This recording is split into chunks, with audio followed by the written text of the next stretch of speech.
ex-husband worked on Wall Street. Do you think he has easy access to Panamanian death squads? Guess I didn't really think about it. You were smuggling something, weren't you? No. I mean, I didn't realize it at the time. I didn't think too much about it, but yes. Marcelo did drive off with something. I don't know what. I didn't see him until we got to Brazil a week or so later. I think it was money. I think Marcelo and Victor have a friendly banker there in Panama. Your little cruise was to deliver the cash to him because there it's easier to launder. But I thought the Broncos were rich. Rodrigo's rich. The other two, they live well, but they don't have real money. Victor's campaigns were always financed by his brother. That is the way among certain rich families there. The eldest brother is the king. You know, he gets everything. The other two, not so much. And now Rodrigo's dead. Exactly. And Marcelo, too. It's an awful tragedy for Victor, huh? A man running on a law and order ticket, you know, whose brothers have both been killed in such terrible circumstances. A true patriot. What about Marcelo? Marcelo was an idiot. Were this true, I certainly don't believe he could possibly have known about it. But I do believe some other scheme, you know, some other bullshit. Whatever that cash was, Victor could have talked him into something. I don't know yet. And Passos? Well, Passos is a bum ex-cop. Failed in America, failed in São Paulo. He was surrounded by more money and more poverty than his tiny little head can handle. You think guys like that can't be bought? No, but if... But nothing. He's probably not a bad guy. He's just a man caught in the crossfire of a very rich family. What about me? You. You're the fall guy. The American. Running around, acting like the action hero. Killing lots of people. You're a stroke of genius. That ain't how it is. You were an angry ex-cop. You were sitting in a bar with a history of violence and a history of a bad temper. You were perfect. Me and Passos went to the academy together. Did you? I don't fucking know! Okay, let's take a drive, Max. You want to do some good? Want to get yourself killed in a good cause? Then I need you to check something out for me. Like what? That incident at the favela today. Now, some of my officers say a bus drove off some captives. They did, I saw it. But no captives were ever booked. They probably handed them off to the paramilitary death squads, the, Caixa Preto? Right. Who did? I don't know, the cops. The other cops, the cops who shoot on sight. The UFE. Right. Max, you see that building there? Imperial Palace Hotel? Yeah, that's what it says. People go in there, in large groups, under armed guard. But it isn't a police station, and no one comes out of there. Why don't you just go in and bust the joint, get a warrant? I'm only a cop, Max. So you keep saying. Time to find out what was going on here. I didn't fancy booking myself in the presidential suite, so went looking for the basement.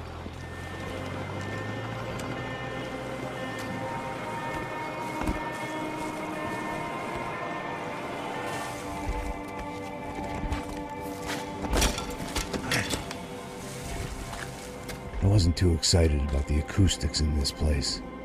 A couple of gunshots would sound like I'd walked in here with a goddamn marching band.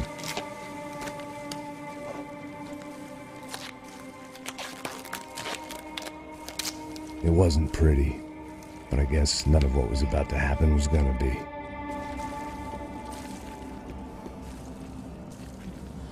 It was the question I kept on asking myself.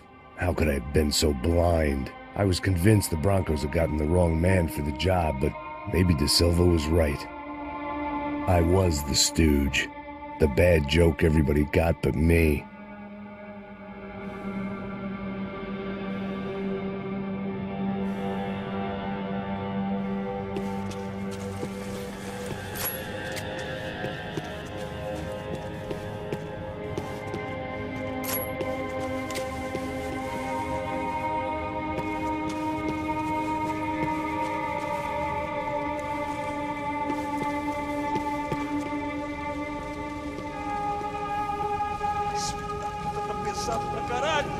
Cacete, chupa! Meu boi.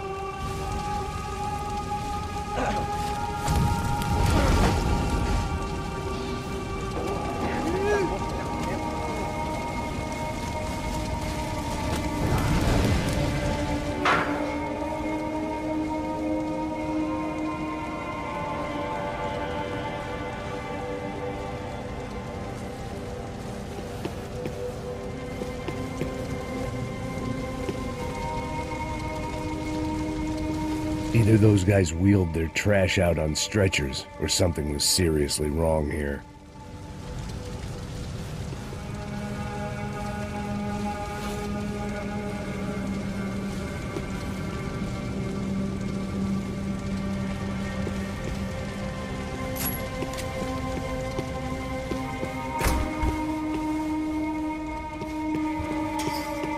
I hadn't slept in days. I needed...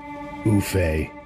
Was there anything they didn't have a grubby hand in? A few days earlier, I'd have called it a coincidence, but I'd written off too many of those already.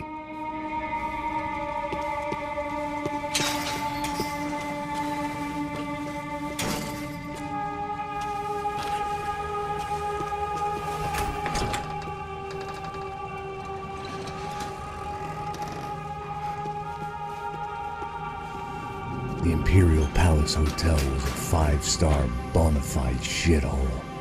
I needed to find out why guests were checking in by the busload and checking out by the bag load.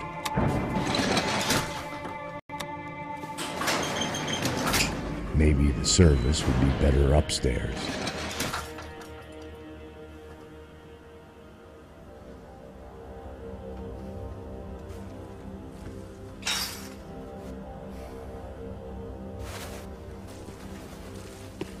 Mesma coisa. O quê? Você não tá fazendo nada, tô fazendo tudo sozinho. Como é que eu não tô pegando nada, rapaz? Tô trabalhando aqui, ficando de olho.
Passos' ID card.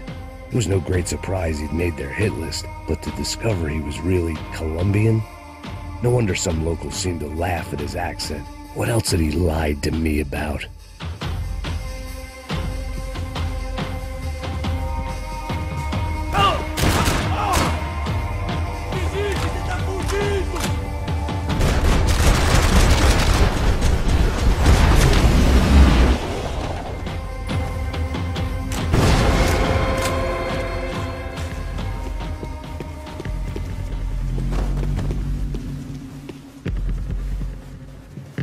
I knew this thing was bigger than me, bigger than the Broncos, but I only had a glimpse of the whole picture, like looking in a mirror and for an instant seeing what everyone else sees, a bad caricature of a better man.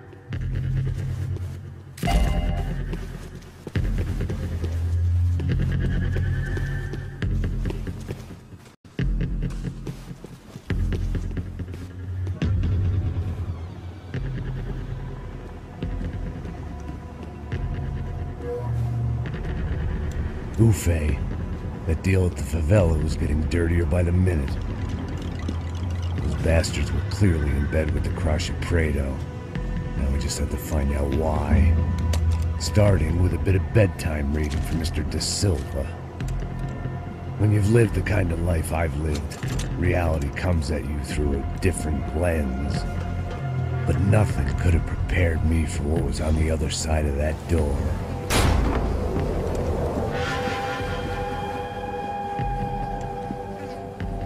I had to get those poor bastards out of there. Get him out of here. Go. Go. Quick. I said get... Serrano. He looked pathetic. A man defeated. I walked away and left him to his own personal nightmare.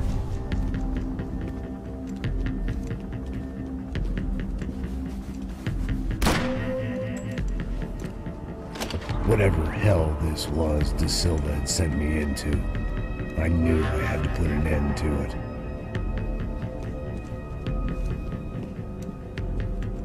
I had no choice but to push on. I didn't understand everything, and I never would, but I understood enough. Sometimes a complicated problem is best tackled with a simple solution. Já que tá tudo certo, o que você acha que eu tô fazendo? Não faça acontecer a última vez. Não é mais tu, tá tudo aqui, meu. Então vamos lá, senhora.